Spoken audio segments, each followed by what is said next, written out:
at Bloomberg.com, the Bloomberg Business app, and on QuickTake by Bloomberg. This is a Bloomberg Business Flash.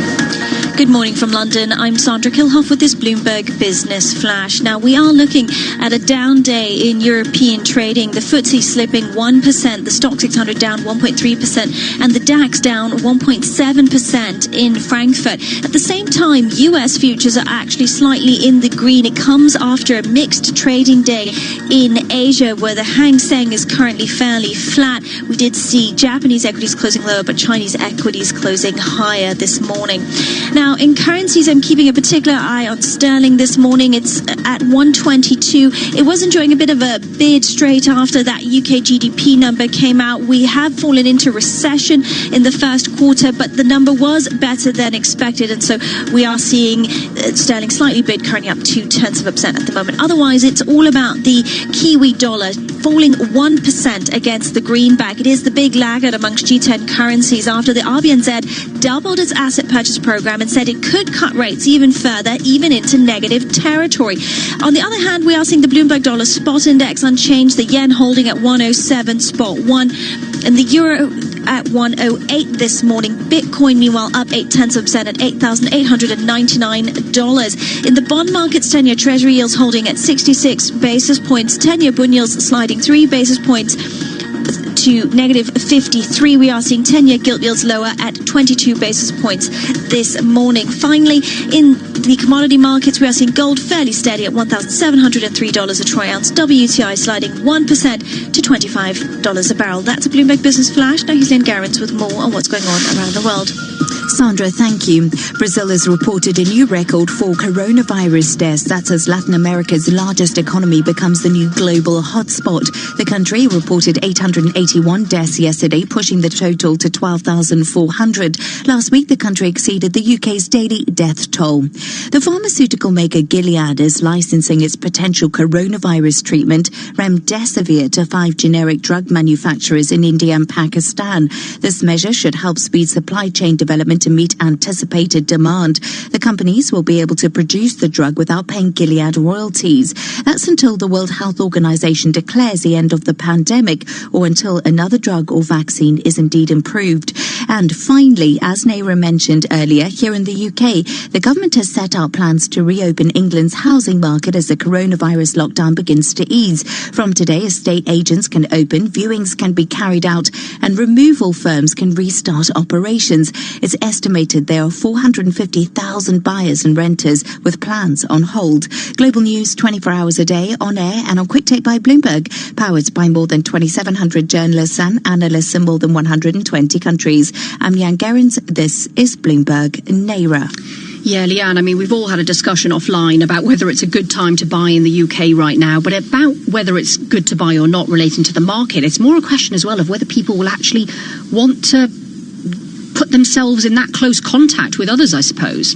This is a big question, really. Do you want to move house at this time and have removal vans moving all your furniture? But I think some people really want to. And as we did discuss offline, the housing market is probably looking a little bit nice right now because obviously we're not in the great position due to the lockdown. So let's see what happens. I'm looking for a new housemate, actually. Okay. I am. Well, I'm just putting that out there. Pointed out, it might be a good opportunity, but only if you've got the money. Indeed. Now, speaking of that, the UK economy shrank almost 6% in March, plunging into what may be its deepest recession in more than 3 centuries. The slump meant GDP fell 2% in the first quarter as coronavirus restrictions hit the economy. Adding to that, Bloomberg Economics suggests economic output could drop a further 17% in the second quarter. For more, let's bring in Bloomberg's UK economy reporter, Lucy Meakin. Lucy, great to have you with us. Thanks so much for joining. So take us through the details of the report, because it really looked like the hit was broad-based across the economy.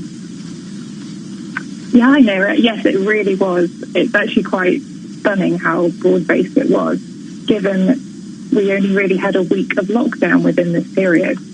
So, I mean, if you push that forward to the next quarter, the quarter we're currently in, that's a worrying sign. But yes, so today we've shrunk almost 6% in March, which is when we first had these restrictions appearing in the UK economy. It's been, as I say, very broad-based, but huge amounts of damage to the services industry. And that's important because you've got to remember that services make up 80% of the UK economy. So huge dents there. Travel and tourism down by about 50%. Accommodation down by 46%. Air transport down by 44%.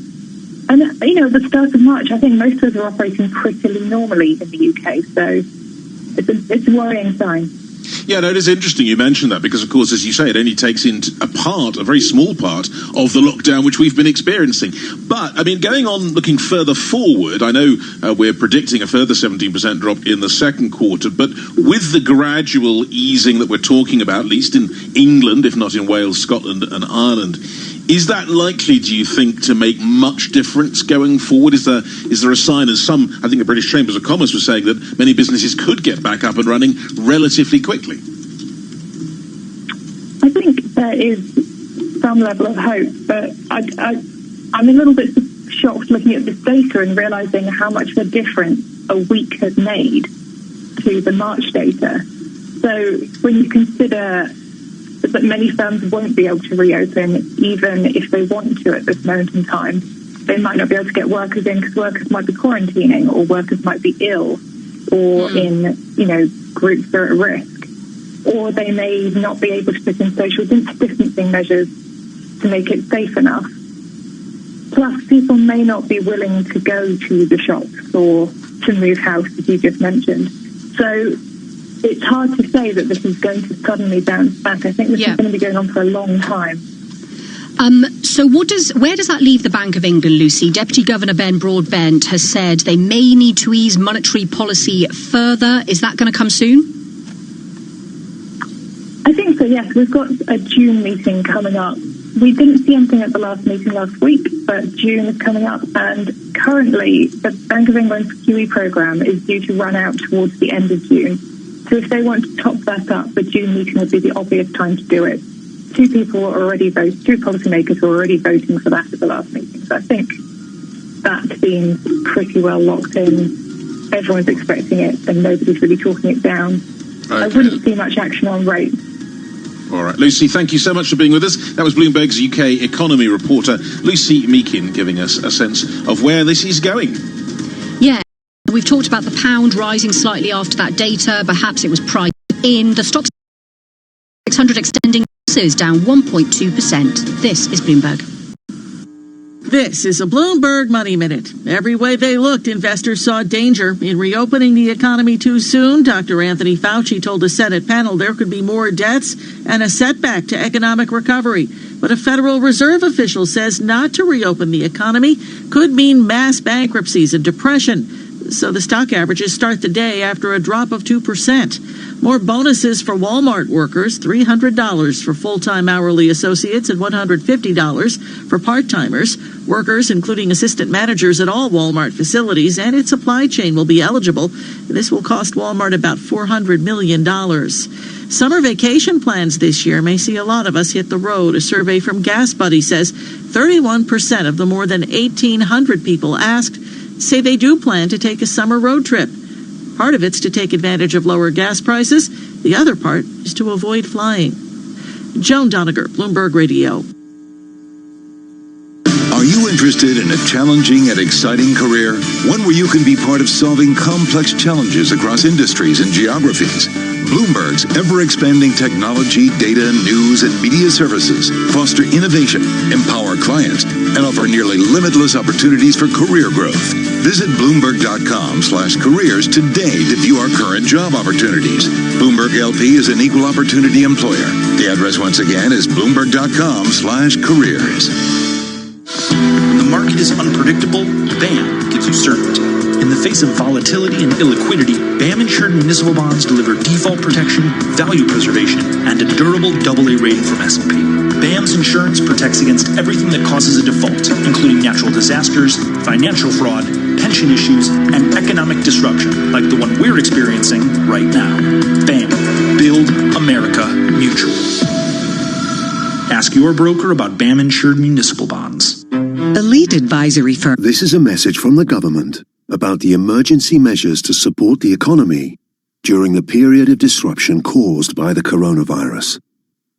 To help you, your business, and your workers affected, you can apply for cash grants, business rate holidays, statutory sick pay relief packages, as well as the coronavirus job retention and self-employment income support schemes. For information, go to gov.uk/business-support now. Did you know that players at People's Postcode Lottery have raised over £500 million for charities and good causes? They've also won £63 million in prizes so far this year, and it could be your postcode next. Visit postcodelottery.co.uk/radio before midnight on the 21st of May to play in the June draws. PPL manage lotteries on behalf of good causes. 16+. Conditions apply. Play responsibly. The garden tools that mean you can grow your own. The fire pit that turns tea time into an alfresco dining experience. The paddling pool that turns your back garden into a water park. With a choice of ways to pay, you can make the most of family time. You can say yes when it matters most at very.co.uk. Goods and services provided by Shop Direct Home Shopping Limited. Credit provided. Subject to status by Shop Direct Finance Company Limited. 18+. A half-price dream holiday, wouldn't want to miss that. A takeaway for free, wouldn't want to miss that. And 30 gigs data for just £10 a month on Smarty Mobile. You definitely don't want to miss that. Our Smarty SIM comes packed with 30 gigs of data and unlimited calls and texts for just £10 a month on a 1-month plan. That's why Smarty won Best Value SIM-only network in the Uswitch Mobile Awards 2020. Don't miss out. Search Smarty Mobile. Smarty. Simple, honest mobile. Smarty.co.uk. Picture in your mind a stylish Audi with striking LED headlights, sporty alloy wheels, and some of our most advanced features, including a 10-inch digital cockpit and smart assistant systems like lane departure warning. Picture what that Audi looks like. Now think smaller. The Audi A1. It's not a small car, it's a small Audi. Visit audi.co.uk. Audi. Vorsprung durch Technik. Get your cook on with Asda. With Butcher Selection quarter-pounder beef burgers, get a 4-pack for just £2.28. And salmon fillets, get a 2-pack for only £2.97. So dinner's always a winner. At Asda, we're committed to low prices every day on the quality products you need. Asda. Selected stores and lines subject to availability.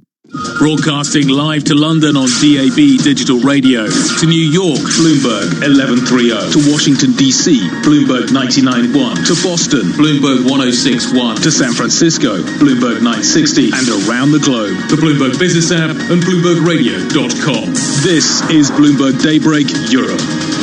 8:30 a.m. in London, 9:30 if you're listening in Paris, Frankfurt or Brussels. Good morning, everyone. I'm Naira Chahich. And I'm Roger Hearing, and you're listening to Bloomberg Daybreak Europe.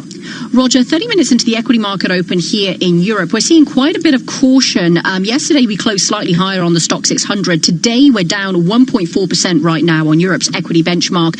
Across regional benchmarks, the FTSE 100 down 1.2%. The CAC 40 and DAX both down around about 2%. The IBEX and FTSE MIB lower by 1.25 percentage point and 1.5% respectively. You wonder whether some of this is playing catch up to what happened in the US yesterday, where we saw the S&P 500 drop 2% and volatility spike, largely on the comments from Anthony Fauci about the risks of reopening the US too soon. So we did see that take a hit on US equities yesterday, but the S&P 500, Dow and Nasdaq futures stabilized throughout the Asian session. We've even seen them higher at some point, but they're coming off the highs now. Dow and Nasdaq futures flat and S&P futures actually edging into the red. Taking a look at the 10-year Treasury yield, down 2 basis points. So a little bit of risk off starting to creep into these markets now. 65 basis point on the 10-year Treasury yield. The 10-year Bund yield down 3 basis points, negative 53. Following the UK GDP data, the 10-year gilt yield down 3 basis points to a 22 handle. Interestingly, though, we did see the pound actually move a little higher after that data showing a recession, with cable up 0.1% now, so coming off the highs, but still in the green, 122.74. Elsewhere in FX, very much the Kiwi in focus, still the underperformer in G10, down more than 1%. You had the Reserve Bank of New Zealand expanding asset purchases, but also talking about negative rates as an option. Money market pricing for 2021 shifting to factor in a negative cash rate. You've still got Fed officials pushing back on that negative rate in the US, despite the pricing for that in the front end. And then oil hit a 5-week high yesterday, softer today. WTI down 1.7%, $25.34 a barrel. Brent at 29.10, down 2.9%. Right, let's go on to some of today's top stories now. An easing of the UK's lockdown begins today, with the Prime Minister calling it baby steps towards reopening the economy. In England, people will be able to spend unlimited time outdoors, and those who can't work from home are being encouraged to go to their jobs. Meanwhile, the government has extended its furlough scheme until at least October. Bloomberg Economics says the total cost could reach £84 billion. That says GDP figures out this morning showed the UK economy shrank almost 6% in March as the nation went into lockdown. It almost certainly puts the UK into a deep recession, potentially the deepest in more than 3 centuries. In the US, President Trump's top disease expert has told Congress that reopening the US economy too soon threatens a new spike in coronavirus infections. An early reopening could set you back. That's what Anthony Fauci told the Senate Health Committee. He's concerned about cities and states relaxing infection curbs without meeting guidelines on when it might be safe. Stan Druckenmiller says the prospect of a V-shaped recovery in the US is a fantasy, and the risk-reward calculation for equities is the worst he's seen in his lifetime. More from Bloomberg's Charlie Pellet. In a webcast held by the Economic Club of New York, the legendary hedge fund manager said stimulus programs are not building future growth, but rather are just giveaways to companies and business owners. The spread of the pandemic in the U.S. has brought the economy to a standstill, seized up credit markets, and led to the end of the longest-running bull market in history. His long-term track record, marking returns of about 30% a year over 3 decades, established him as one of the world's top money managers. Charlie Pellet, Bloomberg Daybreak Europe. Yeah, Roger, it's worth noting that people really listen to what Stan Druckenmiller has to say. As Charlie Pellet said there, he's got a strong track record, and his remarks are among the strongest comments yet by a Wall Street heavyweight on the bleak outlook facing the US. He said the consensus out there seems to be, look, don't worry, the Fed has your back. But he said there's only one problem with that. Our analysis says it's not true. So he is bearish. That said, he is bullish on some things, long-short strategies, for example, but partly because I'm worried about everything else, which, isn't sort of necessarily the best comment to make about something you're bullish on. But then he's also bullish on Amazon. Yeah, it is interesting listening to him and seeing where he puts his focus. But I also reflect that he's just, in a way, also echoing what Goldman Sachs was saying yesterday about the equity market being way out ahead of the facts in many ways and not really in tune. Yeah, that was David Costin. The only thing I would say about that is he warned that we could see an 18% drawdown in the next 3 months, but then that the S&P 500 would rebound to 3,000 by year end. So that still sort of hints at maybe not V-shape, but it hints at a recovery of some sort. Whereas, of course, what Stan Druckenmiller is saying, the prospect of a V-shaped recovery in the US is a fantasy. Well, let's go on to some corporate news then this morning. Now, California's Alameda County says Tesla can restart its operations as soon as next week if pandemic guidelines are followed. Now, that comes amid a tense standoff with the CEO Elon Musk, who said he'll get the plant back to work regardless of the rules, risking arrest. County officials say they've held productive discussions with the electric car maker. And Earnings and Commerce Bank has put aside €479 million to deal with the fallout from the coronavirus crisis. It's joining peers in marking down assets and boosting reserves to deal with bad loans. The Frankfurt-based bank said that more than half of its €326 million in credit provisions were directly related to the outbreak. CFO Bettina Orlop spoke to Bloomberg's Matt Miller, who began by asking about the lender's outlook. On the valuation results, we are pretty confident that we will see a recovery, and we already seen that in the past weeks. So that's the one part of the story. The other one, we gave a guidance on the LLPs, which is clearly attributed to the Corona crisis, where we said that assuming a U-shaped scenario, we would see approximately 1 to 1.4 billion euros until year end, always assuming recovery on the one side, no second lockdown, which is important. What are you expecting in terms of loans, Bettina? I mean, even if we have somewhat of a U-shaped recovery, there are bound to be a lot of bankruptcies or a lot of delinquencies at the very least. What's your expectation for this year due to the pandemic? Well, I mean, we looked thoroughly in our portfolio. We have a very well-diversified portfolio. And as you said, yes, we will see hits. But we should not, first of all, forget that we have the benefit, and our corporates have the benefit to be in Germany, so we probably have the most comprehensive government program across the world, I would say. We will see hits, specifically the ones who had troubled business models beforehand are also now having increasingly problems.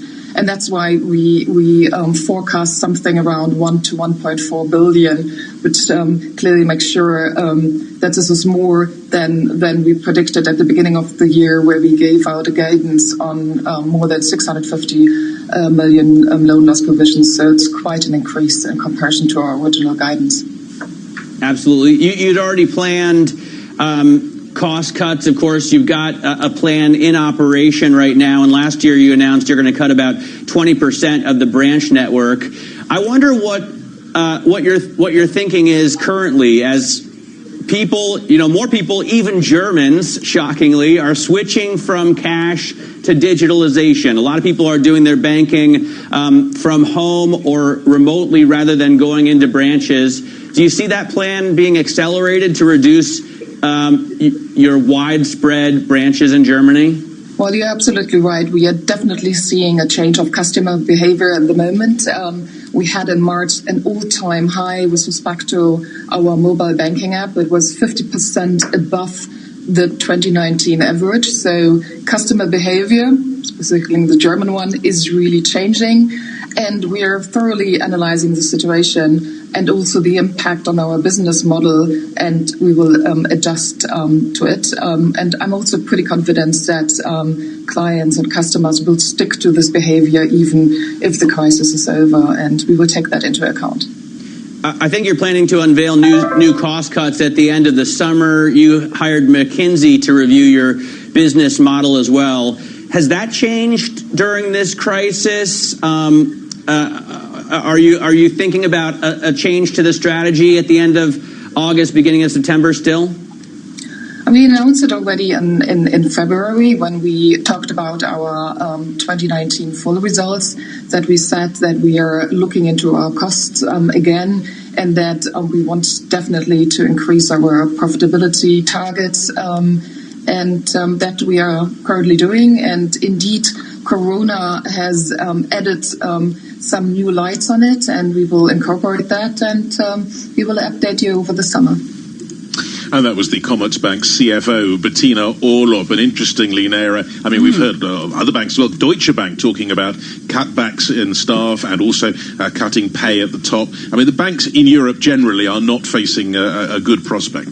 Yeah, Commerzbank shares today down 4.7%. Of course, the other earnings that we had from ABN AMRO, which itself has been facing a lot of challenges. The fourth quarter feels like an eternity away, but you'll remember shares dropped after those earnings. They were sort of pushing back the guidance on the dividend, and the earnings missed. And in terms of what we heard from them today, their loss worse than expected, and a $1.2 billion hit in terms of provisions to account for loans. That was for the first quarter. We spoke to the CFO on TV as well, and the outlook was looking shaky too. This is Bloomberg.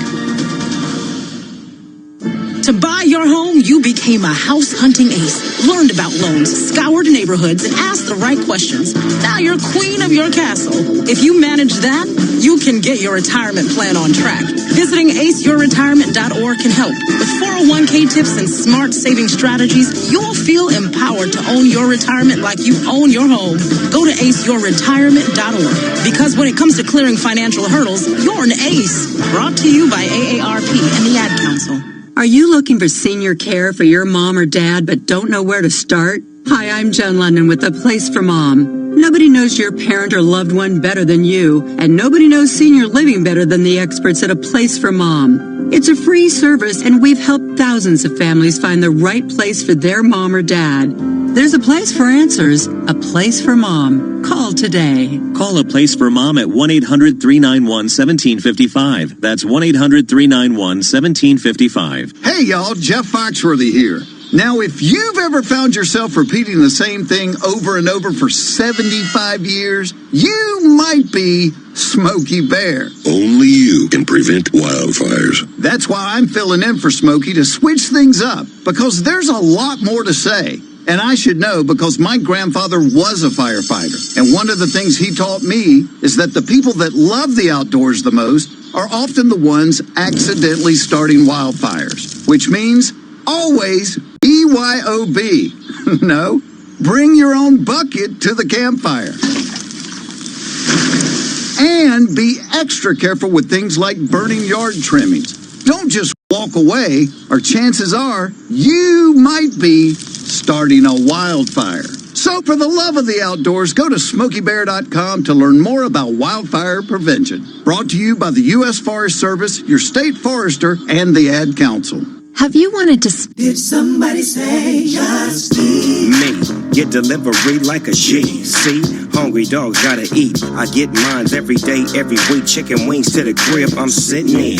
Burger in the low-low, hope they put the pickle in. Wonton on a catamaran. Oodles and noodles, thank you, my man. Justeat. Somebody say just eat.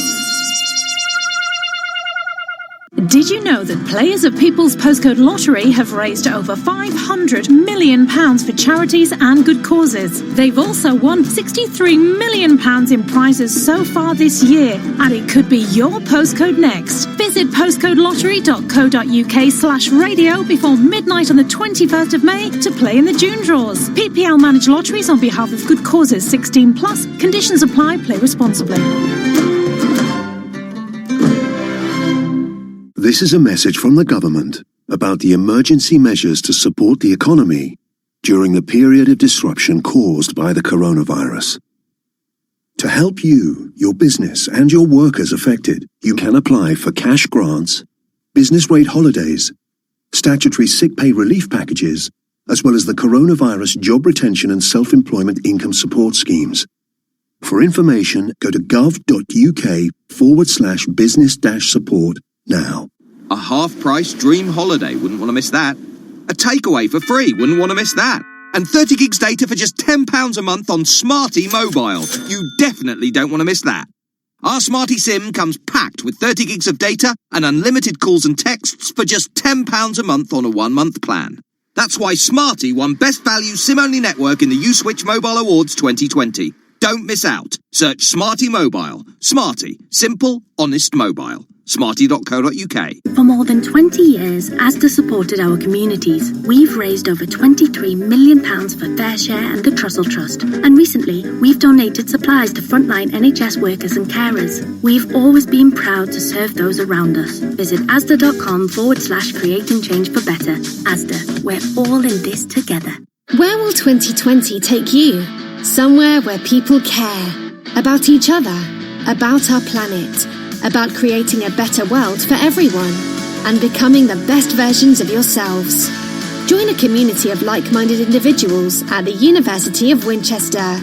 Make sure to accept your offer by the UCAS deadline and visit our website to find out more. See the bigger picture. Be the difference. Go to winchester.ac.uk. While most of us are looking out for each other at this time, sadly, fraudsters are trying to take advantage of the situation. Here's Chris Ainsley from Santander with advice for keeping your money safe. If you're buying anything online, take care and don't pay by money transfer. Always pay by card. Take time to check the seller is genuine, and if you're unsure, then stop and don't send any money. For more advice on keeping your money safe, visit santander.co.uk. The NHL is always on the ice with these awesome hockey podcasts on TuneIn. Get your goal with the Spittin' Chicklets podcast. Brian Yandel, Keith Yandel, thanks for coming on. What's going on? Nothing much. Glad to be here. You guys got some nice digs here. We heard you took Southwest 2-stop flight to get out here. Yeah, well, you know, just carve up the ice with NHL at the rink. The other day I wrote a story. Artemi Panarin, Semyon Varlamov, Sergei Bobrovsky, they all helped arrange for the purchase of N95 masks to benefit hospitals in their respective markets. This is another one of those positive stories you're seeing. Or create your own power play with Locked On NHL. All these teams invested future assets to take a run at the Stanley Cup right now. Like, all of those teams would have a real serious gripe, like trading these multiple first-round picks to make a run at a cup. You're right. Discover these and more NHL podcasts right here on TuneIn. Markets, headlines and breaking news 24 hours a day at Bloomberg.com, the Bloomberg Business app and on QuickTake by Bloomberg. This is a Bloomberg Business Flash. Good morning from London. I'm Sandra Kilhoff with this Bloomberg Business Flash. Now, we are seeing European equities in the red with the Stoxx 600 down 1.5%, the FTSE slipping 1.3%, and the DAX down as much as 1.9% in Frankfurt. It's particularly Commerzbank that is weighing on the Frankfurt index this morning, down more than 4% at the moment after falling into a loss in the first quarter and putting aside quite a bit of money to cover credit losses over the coronavirus. We're also seeing Aston Martin slipping more than 7% here in London. It also reported a loss and has withdrawn its previous guidance. It's now down 7%, as I said. But do keep an eye on UK house builders. They're gaining after that opening of the housing market that Leanne was just describing there.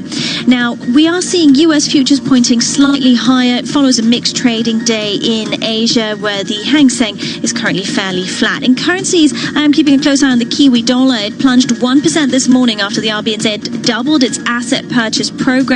Otherwise, we are seeing G10 currencies fairly range-bound. The Bloomberg Dollar Spot Index up just 0.1%. The yen at 107 this morning. Sterling at 122 after that GDP print came in this morning. We did fall into a recession in the first quarter, but the number was slightly better than expected. The euro coming in at 108 this morning. 10-year Treasury yields are down a basis point at 66 basis points. 10-year bund yields slipping 3 basis points to negative 53. Similarly so for 10-year gilt yields down to 22 basis points. Gold is fairly steady this morning. Oil is retreating from its highest level since April. We're seeing WTI down more than 1.5% at $25 a barrel. That's a Bloomberg Business Flash. Now here's Leanne Garens with more on what's going on around the world. Sandra, thank you so much. Let's start here in the UK, where the weekly number of deaths linked to coronavirus in care homes dipped for the first time since the pandemic began as the country moves past the peak. Care homes have been a crucial battleground against the virus in Europe as countries struggle to keep their most vulnerable citizens safe. Fatalities linked to COVID-19 in England and Wales also fell for a second straight week, another sign the country's lockdown measures are working. Twitter says its employees will be able to choose to work from home permanently when the coronavirus outbreak finally recedes. CEO Jack Dorsey has told staff the company is unlikely to reopen its physical offices before September, but after that, most can work from home or wherever they want. Twitter employs about 5,000 people in 35 offices around the world. And finally, Rihanna has made her debut appearance on the Sunday Times Rich List with an estimated fortune of £468 million. The pop star, who now lives here in London, overtakes Elton John and Mick Jagger to claim third place on the list of Britain's richest musicians. Rihanna's earnings are largely due to her Fenty Beauty cosmetics brand. Global news 24 hours a day on air and on QuickTake by Bloomberg, powered by more than 2,700 journalists and analysts in more than 120 countries. I'm Leanne Garens. This is Bloomberg Naira. Leanne, Roger, I'm going to make an admission. When I found out Rihanna had moved to London, I had a little daydream that we'd accidentally meet and become best friends. And have you seen her? Have you met her? I've not. Of course I haven't, Leanne. I think you two are doing on those runs up hills together. That's what's going on. I think she would love that. But it's so funny. Illegally, of course. Because I was in Battersea Park walking my dogs on Saturday and I bumped into Tom Hiddleston, who's obviously an actor, so it's possible in London. Okay, sorry, we need to sit on that for a second. You bumped into him and spoke to him? Or? No, I didn't speak to him. But I'm not very good on celebrities, so I was like, I really hope it is. Should I get a photograph or am I just weird? But I'm pretty sure it was. So Rihanna, maybe she's in a park doing those sprint runs, Naira. Listen, Riri, if you're listening, I'm only on Twitter, so hit me up on those DMs, but don't do Insta, unfortunately. Okay, thanks so much, Leanne, with the world news. Let's get to the markets now, and Trevor Greetham, head of multi-asset at Royal London Asset Management, has been patiently waiting. Trevor, great to have you with us. Thanks so much for joining us this morning. Look, I was really taken by Stan Druckenmiller's comments, as I think we all were overnight, talking about a V-shaped recovery in the US being a fantasy and saying the risk-reward in stocks is the worst he's seen. I mean, those are pretty powerful comments. Do you agree with them to any extent? I sort of do agree with them, but I think things are quite balanced in the short term. So you've got this combination of the fact that we all know activity is going to switch on in a major way. So we had the UK GDP number today, which was pretty bad. We're expecting to see some horrific numbers for Q2. So Barclaycard, for example, are saying transactions are down by 36%. But we know things will switch back on to some degree. And as we get that stronger data coming through again, it's possible markets will make a bit more headway. On the other hand, I'm a big believer in what they're calling the 90% economy. That the economy comes back, but it doesn't come back to the level it was in January this year. Only about 90% of activity comes back because this is a long fight against the virus, and lots of what the UK government's calling stage 3 industries, like hotels and leisure and hairdressers and all these sorts of service industries won't come back for some time. So I think you will have this sort of profile. I think it's more like a square root symbol to get very mathematical about it. It starts off looking like a V, and then it goes flat, and it goes flat at a level below where we'd like it to be. And I think as the markets start to see the data's come back, but it's not all coming back, then I think you've got the risk of a deeper sell-off. So, Trevor, I mean, that's interesting. You're talking about that shape, that square root symbol. How long does that drop down, that sort of staying slightly down, continue? I mean, is that into the long term? Well, the most bearish bit of data out there I've seen lately came a couple of days ago in the government briefing when Beth Rigby from Sky asked what percentage of the UK population have got antibodies. And the answer was, based on an ONS sample, 3 weeks ago it was 10% of people in London have had coronavirus and 4% of people in the rest of the country. Now, if you kind of weight that by population, it's 5% of us have had coronavirus. This is data as of about 5 weeks ago when the lockdown started, so maybe it's a bit more than 5% now. But let's stick with the 5% figure. If you've got to get to 60% of us having had it to have so-called herd immunity, where the virus dies out, we're 1/12 of the way through the crisis. And that gives you an idea. And you've had Dr. Fauci overnight saying if you reopen too quickly, it could be a problem. And you've seen analysis where the reopening happening in Europe is happening much sooner in the crisis than happened in China or in the rest of Asia. So I think there's a lot further to go, and it may well be that the sort of second surge, as people are calling it, can be kept relatively under control, but can only be kept under control by sitting on the economy. And that's, I think, the issue that markets are beginning to realise. I mean, the last month, the stock markets have generally gone sideways, and I think they are looking for direction. I think it could move either way.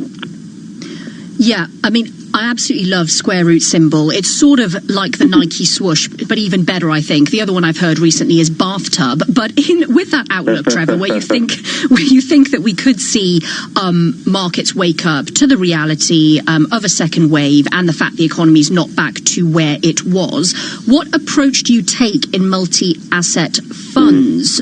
Do you still stay pro-risk? Do you just buy what central bankers are buying? Well, a bit of that. So we're sitting, we're just describing this as a flexible approach. So we've got a relatively neutral equity position, slightly overweight equities, but pretty neutral and ready to move in either direction. Having said that, we are buying what central banks have been saying they will buy. So we're still overweight global high yield. And the Fed has obviously said if necessary they will buy the high yield ETF. They've already said that the corporate bond program will apply to the so-called fallen angels, which are companies like Ford that have been downgraded. So there's lots of central bank support of the credit markets, because in the same way that the banks were too big to fail in the last financial crisis, in this big disintermediated world where everything's now about issuing bonds, the credit markets were too big to fail. So the Fed's massively supporting credit markets. They haven't actually spent any money yet, by the way, but they said they will. On the other hand, commodity prices haven't really been supported. OPEC's attempts failed to support the oil price, and commercial property doesn't get any support from policymakers. So we're sort of neutral equities, but we're overweight high-yield bonds where policymakers are buying.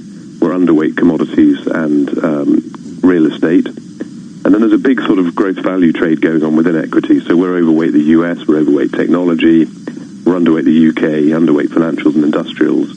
We think that sort of growth stock outperformance will carry on even if there is a relapse. Yeah, why overweight US equities, though, particularly? Because, I mean, we have seen some startlingly bad jobs figures from there and all these warnings that we're getting. I mean, why overweight US? Well, it's not so much about the relative virus performance. The markets are beginning to look through a lot of that because different economies are going in slightly earlier or slightly later to their shutdowns. What that's really about is the structure of the S&P 500. So the market is about 40-odd% technology and healthcare, and that's the sector that's doing well. You know, in the UK GDP numbers today, the service sector that didn't contract was IT services, not surprisingly, because they're all working from home and sort of phoning the help desk and buying new laptops or whatever. So I think that the growth stocks are big global growth stocks, and I think they will do pretty well, either in a recovery where business spending starts to pick up and interest rates just stay really low, and that helps the valuations of growth stocks, or in a situation where there's a relapse and the value stocks get hit again. Yeah, and the one thing that Druckenmiller was bullish on amid all his bearish sentiment was Amazon. Trevor Greetham, head of multi-asset at Royal London Asset Management. Great to have you with us. Thank you so much for joining us today. And we are almost an hour into the equity market open here, Roger. The Stock 600 still down at 1.5%. US futures have fluctuated a bit after the drawdown of 2% in the S&P 500 yesterday. S&P E-minis flat right now. NASDAQ and Dow futures in the green. This is Bloomberg. Did you know that players of People's Postcode Lottery have raised over £500 million for charities and good causes? They've also won £63 million in prizes so far this year, and it could be your postcode next. Visit postcodelottery.co.uk/radio before midnight on the 21st of May to play in the June draws. PPL manage lotteries on behalf of good causes 16+. Conditions apply. Play responsibly. This is a message from the government about the emergency measures to support the economy during the period of disruption caused by the coronavirus. To help you, your business, and your workers affected, you can apply for cash grants, business rate holidays, statutory sick pay relief packages, as well as the coronavirus job retention and self-employment income support schemes. For information, go to gov.uk/business-support now. 24 hours a day at Bloomberg.com, on the Bloomberg Business app, and on Quick Take by Bloomberg. This is Bloomberg Radio. This is Bloomberg Daybreak Europe. The idea is to really hold the economy in suspended animation until we get control of this virus. We are very much in a picture of monetary dominance. We will get slower growth. I mean, let's not get confused about that. We are in a national crisis. I think it is for all parties to pull together. The euro area is facing an economic contraction of a magnitude and speed that are unprecedented in peacetime. Bloomberg Daybreak Europe on Bloomberg Radio. A very good morning from London. I'm Caroline Hipke. And from the Bloomberg Bureau in Berlin, I'm Matt Miller. You're listening to Daybreak Europe on London DAB Digital Radio. So equities this morning, Matt, slumping 1.5% for Europe. Yeah. What is that? And FTSE 100 also down by 1.2%. Look, we've got measures to ease the restrictions in Europe, and here in the UK, for example, trying to open up the housing market, at least in England. But there's just negative sentiment, worries about the strength of the US economy after Fauci's comments yesterday, and the potential for a second wave really anywhere in the world. Do you get Dave Wilson's chart of the day email?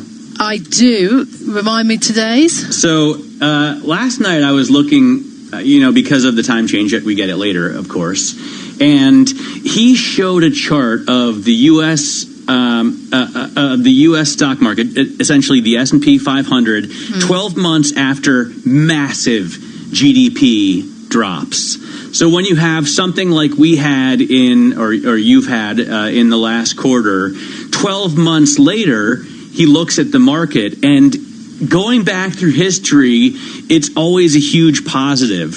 He went back for the U.S. to 1949 and then looked at recessions in the 50s, the 60s, the 70s, the 80s, and, of course, the great financial crisis. And there are these huge jumps 12 months later in the S&P 500. So I asked him to put together the same chart for the UK economy. And you see, after the biggest GDP declines, we took data going back to the 70s. 12 months later, in the FTSE All-Share Index, you see big jumps, in a lot of cases double-digit jumps, but never a decline. Yeah, I think that's really interesting. It's a question, though, about whether the health pandemic is going to be the same as all prior recessions. A lot of question marks really about how quickly the economy can get back to normal and people can return to work, given so much dependence on the vaccine.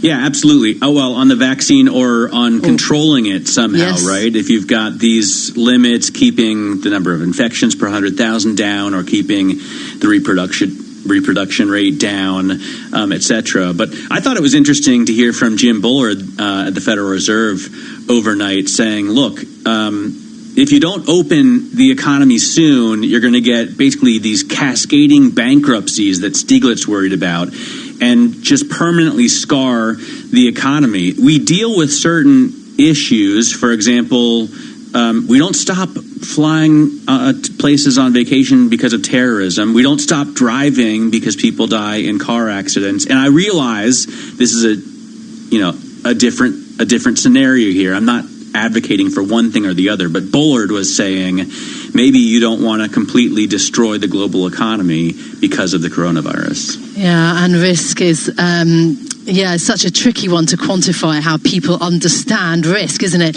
Right, let's just take you through briefly the rest of the markets before we get to our guest, Matt. The Xetra DAX at the moment down by more than 2% this morning, and actually looking at US futures for the market open there, S&P 500 E-mini futures are actually down 0.1%. They've been kind of fluctuating around the flat line. As for the bond markets, negative 53 basis points for German yields, so down 3 basis points, but we jumped 2.5 basis points for Italian BTPs, 1.91%, and all eyes really on the bond sales in Italy for what they tell us about the strength of Europe. And the oil markets this morning